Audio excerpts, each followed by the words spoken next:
नमस्कार. सध्या सोशल मीडियावर आकर्षक वाटणारे फोटो व्हायरल होत आहेत. आम लोकांपासून खास लोकांपर्यंत सर्व क्षेत्रातील लोकांना त्याचा काही मोह आवरता आला नाही. आज आपण गिबली ट्रेंड किंवा गिबली शैली याविषयी थोडक्यात माहिती पाहणार आहोत. नवनवीन ट्रेंड हे बाजारात येतच राहतात.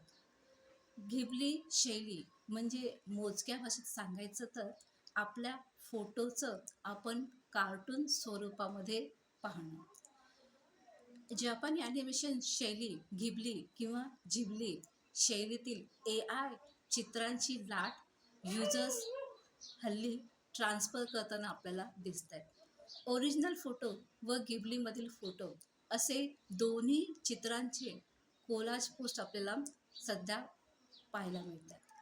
हायाओ मियाझाकी यांच्या स्टुडिओचं नाव हे जिबली असं होतं.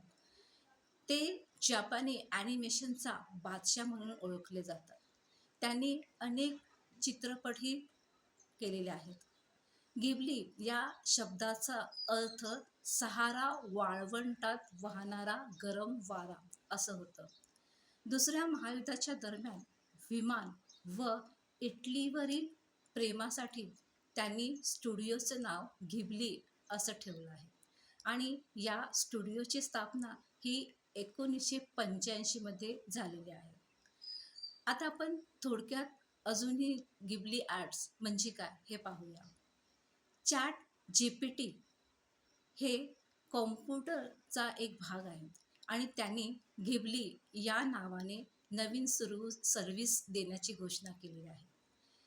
चॅट GPT या वेबसाईटवर किंवा ॲपवर जाऊन डाव्या कोपऱ्यातील प्लस चिन्हावर जर आपण क्लिक केलं आणि फोटो अपलोड केला तर त्यानुसार तिथे जिबली इमेज असा मजकूर आपण एंटर केल्यावर आपल्याला आपला फोटो जिबली स्टाईलमध्ये मिळतो. परंतु एक लक्षात ठेवा, हे गिबली आर्ट्स जरी सोपं असलं म्हणजेच आपलेच फोटो आपण कार्टूनमध्ये कन्व्हर्ट करणं हे जरी सोपं असलं तरी प्रायव्हसी तज्ज्ञांच्या मते ते चिंता व्यक्त करतात. कारण AI म्हणजेच आर्टिफिशियल इंटेलिजन्स म्हणजेच कृत्रिम बुद्धीचा वापर करणारे मशीन, या अशा मशीन्सला हा डेटा पुरवला जातो.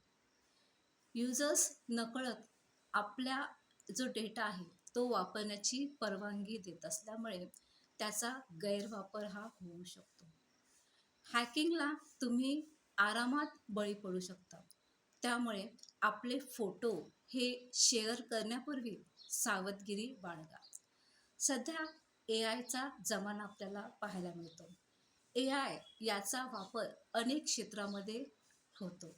उदाहरणार्थ गुगल मॅप, स्नॅपचॅटमधील फिल्टर्स, फेसबुक लॉक करण्यासाठी देखील याचा वापर केला जातो.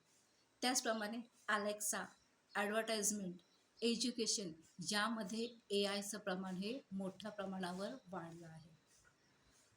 एलॉन मस्क यांच्या मते न्यूक्लिअर वॉरपेक्षा AI टेक्नॉलॉजी ही अतिशय घातक असं आहे. त्यामुळे आपण आपले फोटो वापरण्याच्या आधी विचार करा.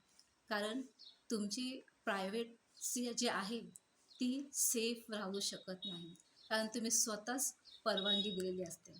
त्यामुळे ते फोटो तिथे सेव्ह झालेले असतात आणि अशा तुमच्या प्रायव्हेट फोटोंचा वापर AI ही स्वतःसाठी करू शकते.